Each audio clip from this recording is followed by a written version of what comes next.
भगवान की लीला अवतारों का उल्लेख। 7वें अध्याय में भगवान की लीला अवतारों का संक्षिप्त में वर्णन है। ब्रह्मा जी की निष्कपट तपश्चर्या से प्रसन्न होकर भगवान ने उन्हें अपने स्वरूप का दर्शन कराया। आत्म तत्व के ज्ञान के लिए उन्होंने परम सत्य परमार्थ वस्तु का जो उपदेश किया उसकी कथा सुनाता हूँ। आदिदेव ब्रह्मा जी अपने जन्म स्थान कमल पर बैठकर सृष्टि रचना की इच्छा से सोच में डूबे हुए थे। फिर भी जिस ज्ञान दृष्टि से सृष्टि की रचना की जा सकती थी वह प्राप्त ना हो सकी। ऐसे में ब्रह्मा जी ने आकाशवाणी सुनी, कहा तप यानी तप करो ब्रह्मा, तप करो। ब्रह्मा जी ने समझा कि मुझे तप करने का आदेश मिला है। क्या है? मुझे तप करने का आदेश मिला है। ब्रह्मा जी ने 100 वर्षों तक तप किया और उन्हें चतुर्भुज नारायण के दर्शन हुए। तप किए बिना किसी का भी काम नहीं बनेगा। जो तप नहीं करता उसका पतन होता है। तप शब्द के अक्षरों को पलट देने पर पत होता है।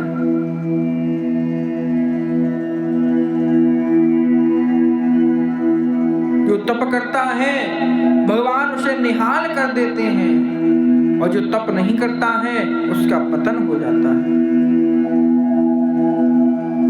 इसी प्रकार ब्रह्मा जी का भगवत धाम दर्शन एवं चतुर्श्लोकी भागवत। नारायण भगवान ने ब्रह्मा जी को चतुर्श्लोकी भागवत का उपदेश किया। द्वितीय स्कंद के 9वें अध्याय के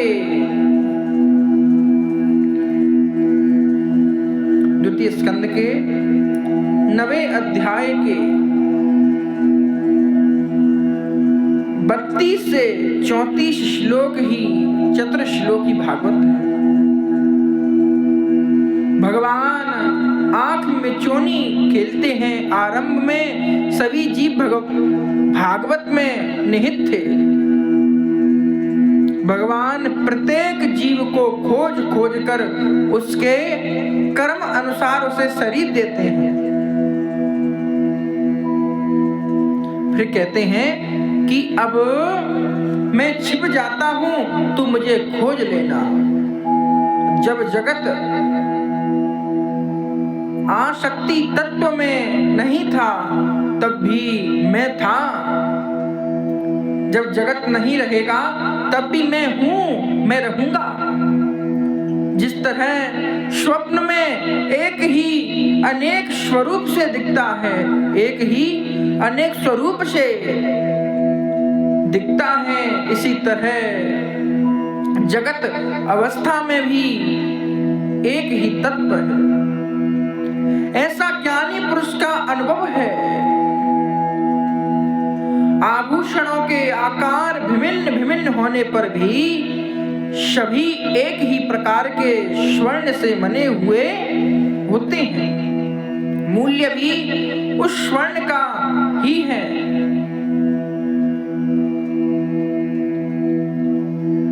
आकार का नहीं, ईश्वर के सेवा जो कुछ भी दिखाई देता है वह असत्य है। ईश्वर की सेवा दूसरा जो कुछ भी दिखाई दे वह ईश्वर की माया ही है। असत्व में होने पर भी जो दिखाई देता है और सभी में व्याप्त होते हुए भी ईश्वर दिखाई नहीं देता, यह ईश्वर की माया ही है। यह माया का ही कार्य है। उसे ही महापुरुष आवरण और विक्षेप करते हैं, वही विक्षेप में डालते हैं। इसलिए भगवान की माया से आज तक कोई बचा ही नहीं है। सभी का मूल उपदान कारण प्रभु हैं। प्रभु में विराजमान संसार सत्य नहीं है, किंतु माया के कारण अभासत्य होता है। माया की दो शक्तियां हैं, आवरण शक्ति माया की, वारण शक्ति परमात्मा को छिपाए रहती है। माया को छिपाए रहती है। कौन सी? आवरण शक्ति यानी आवरण।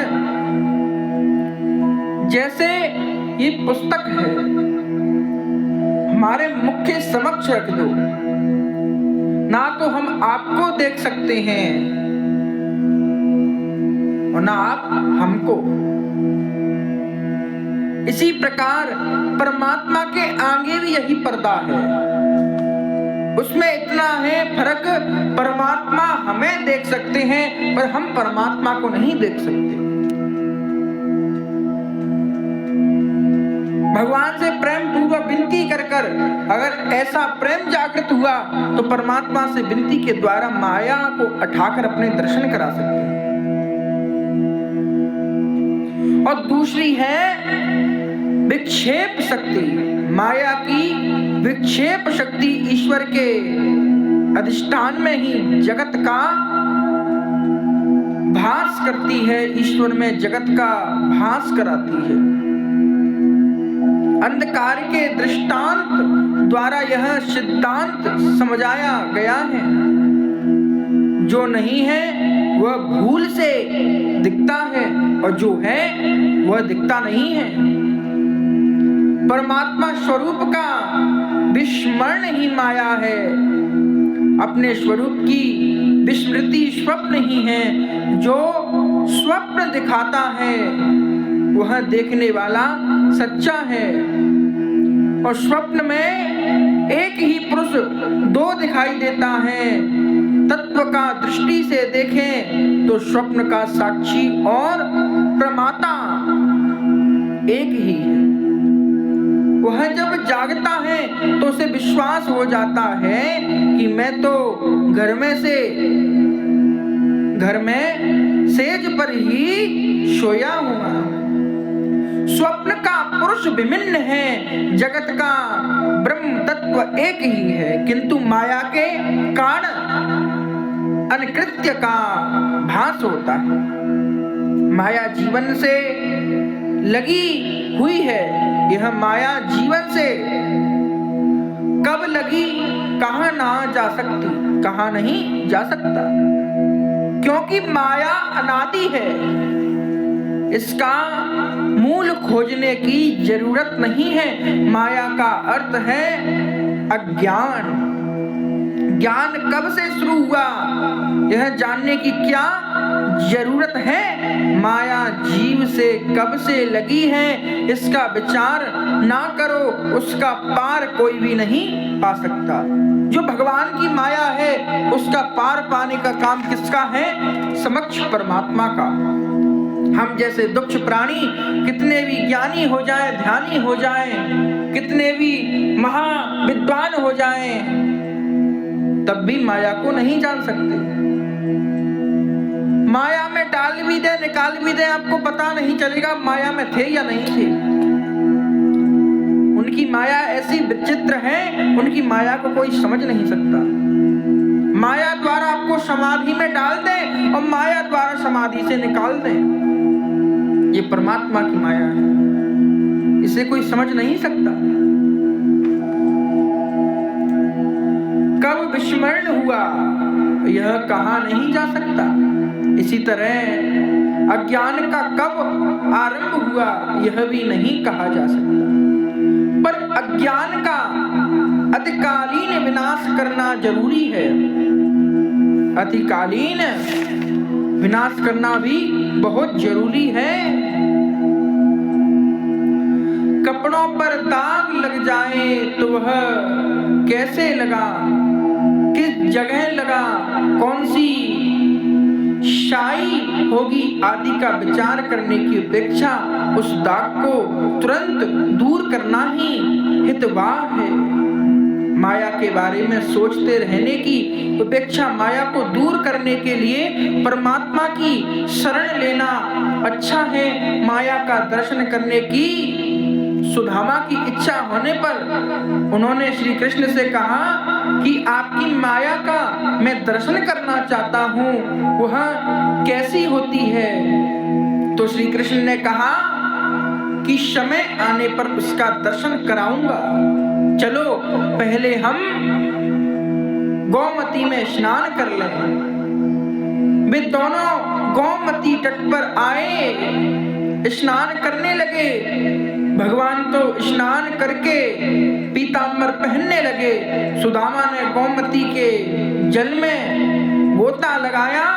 उसी समय भगवान ने अपनी माया का दर्शन कराया। सुदामा को लगा कि गोमती में बाढ़ आ गई है, वे उस समय बहे जा रहे हैं। उन्होंने एक घाट का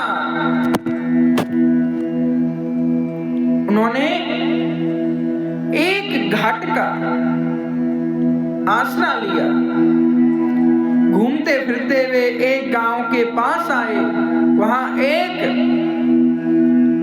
हथनी ने उनके गले में फूल माला पहनाई। लोगों ने सुदामा से कहा कि हमारे देश के राजा की मृत्यु हो गई है। इस गांव का नियम है कि पहले राजा की मृत्यु के बाद हथनी जिसको माला पहनाए वही राजा होगा, इसलिए आप हमारे देश के राजा हो गए हैं। सुदामा राजा बन गए। एक राजकन्या के साथ उनका विवाह भी हो गया। 12 वर्षों के दाम्पत्य जीवन में 2 पुत्र भी उत्पन्न हो गए। फिर एक दिन बीमार होने से रानी की मृत्यु हो गई। सुदामा दुख से रोने लगे क्योंकि वह रानी सुंदरी और सुशील थी। लोगों ने सुदामा से कहा कि मत रो, हमारी मायापुरी का नियम है कि आपकी पत्नी जहां गई है वहां आप भी भेजे जाएं। पत्नी की चिंता में आपको भी प्रवेश करना होगा, पत्नी की चिता में आपको भी प्रवेश करना होगा। अब सुदामा ने पत्नी का रोना बंद कर दिया और वे अपना ही रोना रोने लगे। हाय, अब मेरा क्या होगा? उन्होंने लोगों से कहा कि मैं तो परदेसी हूँ, आपके गांव का कानून मुझ पर नहीं लग सकता। मुझे एक बार स्नान संध्या करने दो, फिर चाहे मुझे जला देना। स्नान करने गए तो 4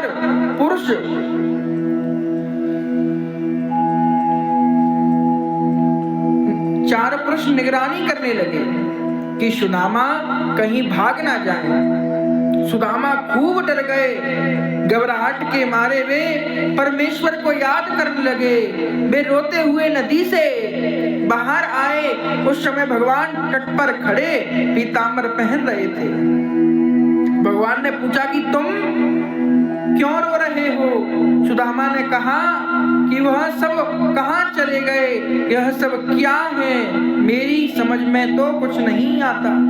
भगवान ने कहा कि ये यहाँ मेरी माया है, मेरे बिना जो आभास होता है वही मेरी माया है। माया का अर्थ है विस्मरण होना। माया का अर्थ है विस्मरण। मां निषेध आत्मा है और या आकार आत्मा। इस प्रकार जो ना हो उसे दिखाए वह माया है। माया के 3 प्रकार हैं। माया के कितने प्रकार हैं? 3। कौन कौन से हैं? स्वयं मोहिक पहला है स्वयं मोहिका, दूसरा है स्वयं जन मोहिका और तीसरा है विमोख जन मोहिका। जो सतत्व ब्रह्म सृष्टि रखता है, जो सतत्व ब्रह्म सृष्टि रखता है उसे माया नहीं पकड़ सकती। माया जीव से लगी हुई है, यह सिद्धांत तत्व दृष्टि से सच्चा नहीं है। माया नर्तकी है, वह सबको नचाती है। नर्तकी माया के मोह से छूटना है तो नर्तकी शब्द को उल्टा दो और तब होगा कीर्तन। कीर्तन करोगे तो माया छूटेगी। कीर्तन भक्ति में रहकर इंद्रियों को काम मिलता है। इसलिए ही महापुरुषों ने कीर्तन भक्ति श्रेष्ठ माना है। माया का पार पाने के लिए माया जिसकी दासी है उस मायापति परमात्मा को पाने का प्रयत्न करो। माया की पीड़ा से मुक्ति पाना चाहते हो तो माधव राय की शरण में जाओ। मवे मामेव ये प्रजन्तरुन्तते, मुझे जो भजते हैं वे इस दुस्तर माया अथवा संसार को पार कर जाते हैं। भगवान कह रहे हैं जो हमको भजते हैं, जो मुझको भजता है, इस माया से मैं उसे पार कर देता हूँ। माया में नहीं डोलता वो, और जो मुझको नहीं भजता उसे माया में डालता हूँ। तस्वमतं सर्व आत्मानां राजनं हरिं सर्वतः सर्वदा। राजन, इसलिए मनुष्य को चाहिए कि वह हर किसी स्थान में और हर किसी समय अपनी संपूर्ण शक्ति से भगवान श्री हरि का श्रवण कीर्तन और विस्मरण करता रहे। माया की अधिक चर्चा ना करो। ब्रह्मा जी ने नारद को ऐसी आज्ञा दी थी कि माया जिसकी दासी है, ऐसे मायापति परमात्मा के चरणों का आसरा लेकर प्रभु भक्ति बढ़े और इस तरह से इस सिद्धांत का प्रचार करो। नारद जी ने वह उपदेश व्यास जी को दिया और व्यास जी ने उन चार श्लोकों के आधार पर, उनके आधार पर हजार श्लोकों का भागवत शास्त्र रचा। क्या रचा? भागवत शास्त्र रचा। इसी प्रकार दूसरा स्कंद समाप्त होता है, तृतीय स्कंद शुरू करते हैं।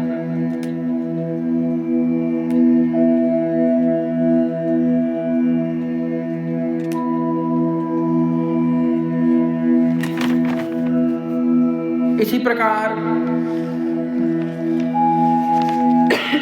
वो आत्मा को यह शरीर बंधन में रखता है।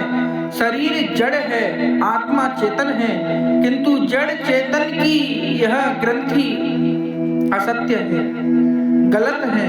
क्योंकि चेतन को जड़ वस्तु किस प्रकार बांध सकती है, यह ग्रंथि असत्य होने पर भी जिस तरह स्वप्न हमें रुलाते हैं वैसे ही हमें भी रुलाती हैं।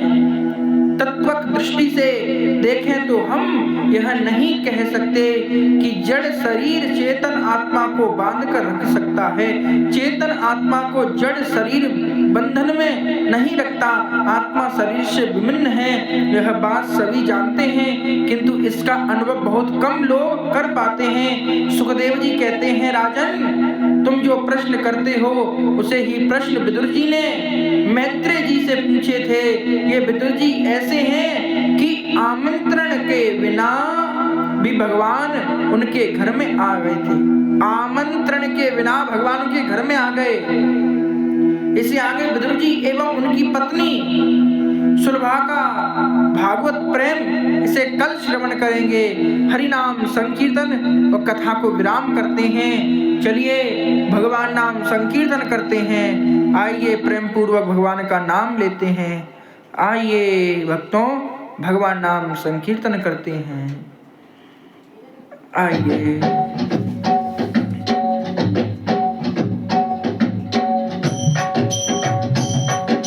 श्री कृष्ण गोविंद हरे मुरारे, हे नाथ नारायण वासुदेवा। श्री कृष्ण कृष्ण गोविंद हरे मुरारे, हे नाथ नारायण वासुदेवा, हे नाथ नारायण वासुदेवा, हे नाथ नारायण वासुदेवा। श्री कृष्ण गोविंद हरे मुरारे, हे नाथ नारायण वासुदेवा। श्री कृष्ण गोविंद हरे मुरारे, नाथ नारायण वासुदेवा। पितु मात स्वामी सखा हमारे, पितु मात स्वामी हमारे, हे नाथ नारायण वासुदेवा। श्री कृष्ण गोविंद हरे मुरारी, हे नाथ नारायण वासुदेवा। श्री कृष्ण गोविंद हरे मुरारी, हे नाथ नारायण वासुदेवा। वंदी हो ग्रह के तुम अवतारी, कहीं जन्मे कहीं पले मुरारी। वंदी हो ग्रह के तुम अवतारी, कहीं जन्मे कहीं पले मुरारी। किसी के सहाय किसी के अहाय, किसी के सहाय किसी के अहाय, है अद्भुत हर बात तिहारी। श्री कृष्ण गोविंद हरे मुरारी, हे नाथ नारायण वासुदेवा। श्री कृष्ण गोविंद हरे मुरारी, हे नाथ नारायण वासुदेवा। श्री कृष्ण गोविंद हरे मुरारी, हे कृष्ण गोविंद हरे मुरारी, हे नाथ नारायण वासुदेवा। श्री कृष्ण गोविंद हरे मुरारी, हे नाथ